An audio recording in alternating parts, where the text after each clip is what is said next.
In just 10 months, Peloton stock lost more than 80% of its value. Most people think they know why. They will tell you COVID ended, demand disappeared, and hence the stock collapsed. But that's not what actually happened. The real reason traces back to a product decision Peloton made years earlier, a decision about who the product was built for. And that decision created problems long before investors noticed. Let's decode it.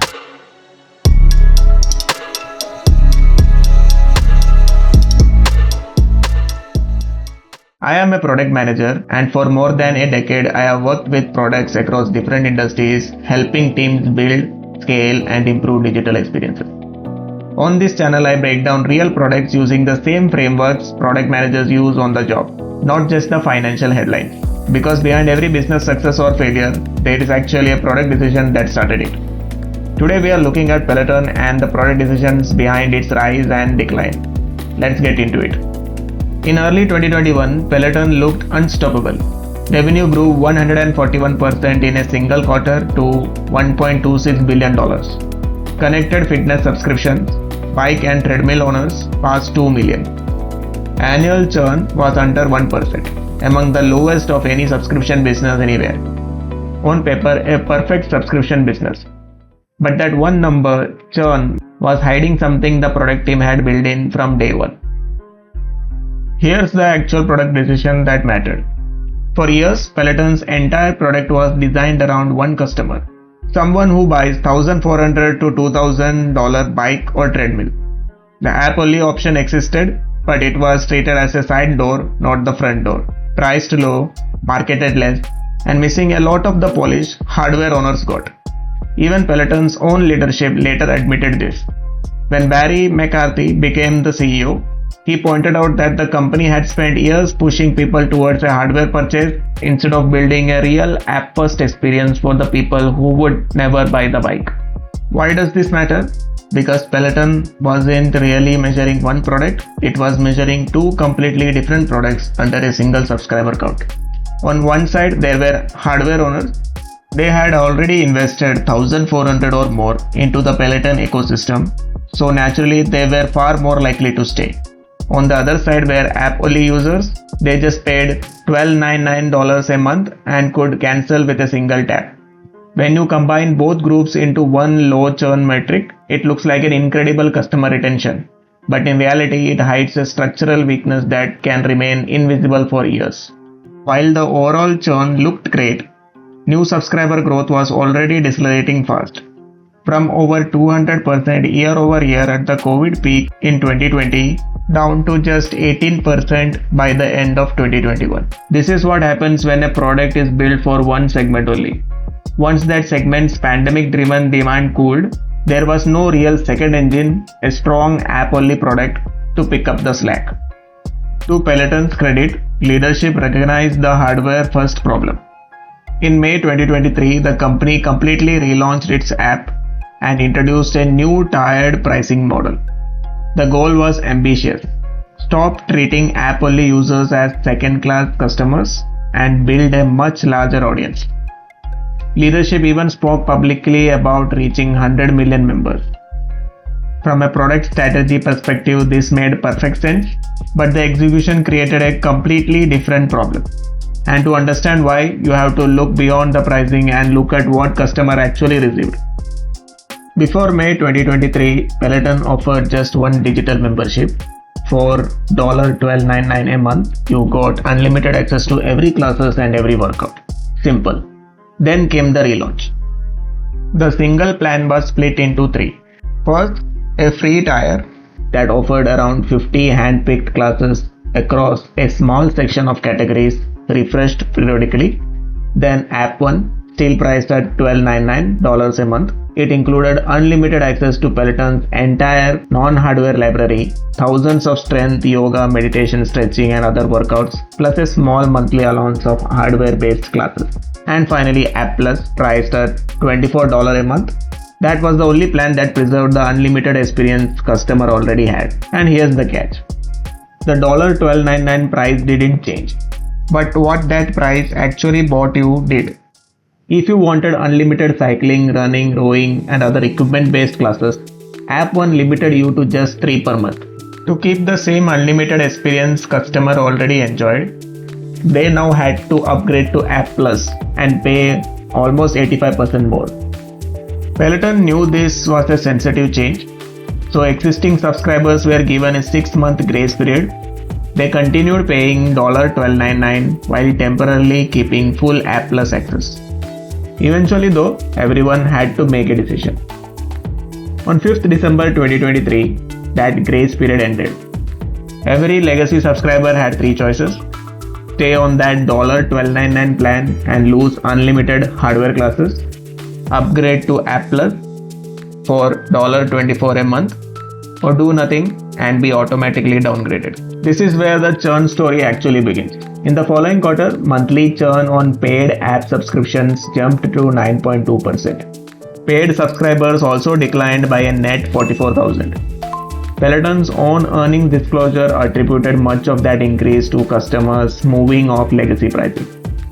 From a product perspective, this isn't surprising. When customers feel they are paying significantly more just to keep what they already had, many don't compare prices. They reconsider the product itself, and many simply decide to leave. The rollout didn't go unnoticed. Several technology publications criticized the move, arguing that many customers experienced it as an effective 85% price hike without feeling adequately prepared for the change. At roughly the same time, Peloton was dealing with a completely different problem. This wasn't about retention, it was about acquisition. The free membership tier wasn't converting users into paying subscribers the way the company expected. So in April 2024, Peloton stopped accepting new free tier signups and shortened the standard free trial from 30 days to just 7 days. So in short, Peloton introduced 2 major product changes, each designed to solve a different problem at a different stage of the customer journey. The first was a pricing migration, moving existing customers to the new subscription tiers. Second was a trial reduction, cutting the free trial from 30 days to just 7 days. The pricing migration was aimed at existing customers, while the trial reduction was aimed at new customers. But both decisions had unintended consequences. The pricing migration pushed many existing customers to rethink the value of their subscription, driving a spike in the churn. At the same time, the shorter trial gave new users less opportunity to experience the product before deciding whether to pay. Instead of strengthening the business, Peloton ended up putting pressure on both sides of the growth funnel, retention and acquisition. The impact on user acquisition soon became difficult to ignore. From a product perspective, a 7-day trial works only when customers can understand a product's value almost immediately. But Peloton isn't that kind of product. Fitness products depend on habit formation. People need time to explore different instructors, try different workout formats, and build a routine before deciding whether the subscription is worth paying for. A 7-day trial simply doesn't give most users enough time to reach that point. Peloton never publicly stated that this was the reason. But just 3 months later, the company reversed the course. By July 2024, Peloton restored the free trial to 30 days. The 7-day experiment had lasted only about 3 months. There are 2 important product lessons here. First, a free trial isn't just a marketing tactic. For a subscription product, it's part of the product experience. If customers haven't experienced enough value before they are asked to pay, they are unlikely to become paying customers. That's why shortening the trial may look more efficient on paper, but in reality, it can reduce the conversions. Second, product strategy is rarely perfect on the first attempt. Good product teams experiment, measure the results, and change course when the data tells them to. Peloton did exactly the same. Within about a year, it migrated customers to a new pricing plan, experienced a churn spike, shortened its free trial, and then restored it just 3 months later. That doesn't necessarily mean the company was making bad decisions. It shows that Peloton was actively searching for the right balance between customer value, acquisition, and retention in public and in real time. Every product team goes through situations like this. The difference is that most experiments happen behind the scenes. Peloton's happened in public, and that's why this is such a valuable product case study. Remember, successful product strategy isn't about getting every decision right at the first time. It's about making informed decisions, measuring the outcome, learning from the results, and continuously improving the product. While the app strategy was being built, the hardware product had its own real failures. The Tread Plus was recalled in 2021 after safety incident. In May 2023, Peloton recalled 2.2 million bikes due to a seat post issue. These aren't just financial problems, they are product quality and safety failures that directly damage trust in the core hardware line. At the same time, company was trying to win back app-only users. All this shows up in the financials, but now you know why.